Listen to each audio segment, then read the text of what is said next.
Big breaking news and shocking news. Kolkata হাইকোর্টের নির্দেশে এবার 2022 সালের প্রাথমিক নিয়োগ সংক্রান্ত মেধা তালিকা পরিবর্তন হওয়ার প্রবল সম্ভাবনা।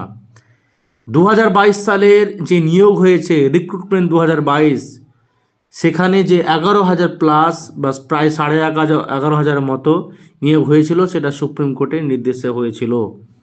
সেখানে প্রাথমিক শিক্ষা পর্ষদ 9,533 জনের মেধা তালিকা প্রকাশ করেছিল, কিন্তু সেই তালিকা চ্যালেঞ্জ করে মামলা করেন সুমন্ত কোলে সহ 40 ডিএলএড উত্তীর্ণ চাকরি প্রার্থী। তাদের প্রশ্ন কি ছিল? যে বিএড ডিগ্রি বাতিল হলেও পরে তারা যেন ডিএলএড ডিগ্রি পেয়েছিলেন তা মান্যতা দেয়নি প্রাথমিক শিক্ষা পর্ষদ। এই মামলায় 2 ফেব্রুয়ারি বিচারপতি রাজশেখর মান্থার নির্দেশ ছিল, যাদের বিএড ও ডিএলএড উভয় ডিগ্রি রয়েছে তারা ডিএলএড ডিগ্রি ব্যবহার করতে কিন্তু পারবেন। 2024 ফেব্রুয়ারি মাসে রায়টা দিয়েছিল, ঠিক আছে। কিন্তু প্রাথমিক শিক্ষা পর্ষদের আইনজীবী সুবীর স্যান্যাল বলেন, শিক্ষা পর্ষদ 9,533 জনকে মেধা তালিকার ভিত্তিতে নিয়োগ করে দিয়েছে। অন্যদিকে আরও 2,108 শূন্যপদ নিয়ে একটি মামলা সুপ্রিম কোর্টে বিচারাধীন রয়েছে। তাহলে মামলাকারীদের কোন তালিকার ভিত্তিতে নিয়োগ করা, কোন তালিকার ভিত্তিতে নিয়োগ করা হবে?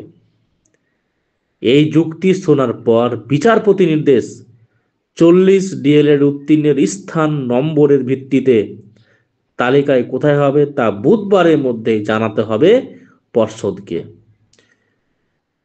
আবার বলছি, এর সাথে সাথে যেটা আমাদের আরো চিন্তার বিষয়, এনআইওএস যেহেতু ভ্যালিড হয়েছে, এনআইএসদেরকে নিয়ে নতুন করে বিএড ডিএড এনআইএস সবাই মিলে, বিএড বলতে আমি এখানে জেনারেল বিএড এর কথা বলছি না, যাদের 2টো ডিগ্রি রয়েছে তাদের কথা বলছি আমি এখানে। সবাইকে নিয়ে যাদের 2টো ডিগ্রি ছিল প্লাস এনআইএস যে ভ্যালিড হয়েছে, যারা মেরিট লিস্টে ছিল কিন্তু ইন্টারভিউ দিয়েছিল কিন্তু মেরিট লিস্ট থেকে বাদ চলে গেছে, এই এনআইএসদেরকে নিয়ে নতুন করে একটা প্যানেল হওয়ার সম্ভাবনা মানে তোড়জোড়, মানে একটা বাজার গরম করার মতো খবর, এরকম সম্ভাবনা আসতে পারে।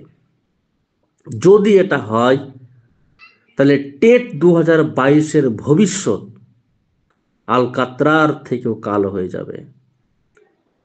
এখন দেখার বিষয়, জটিলতা একের পর এক আসছে, কি হয়, আদৌ সম্ভব কিনা নতুন প্যানেল তৈরি করা। চাকরি পাওয়ার থেকে চাকরিতে জয়েন করে দিলে চাকরি চলে যাওয়াটা অনেক অনেক কঠিন। সে আপনি কিভাবে চাকরি পেয়েছেন সেটা আলাদা ব্যাপার, আমরা বাস্তবে দেখতে পাচ্ছি।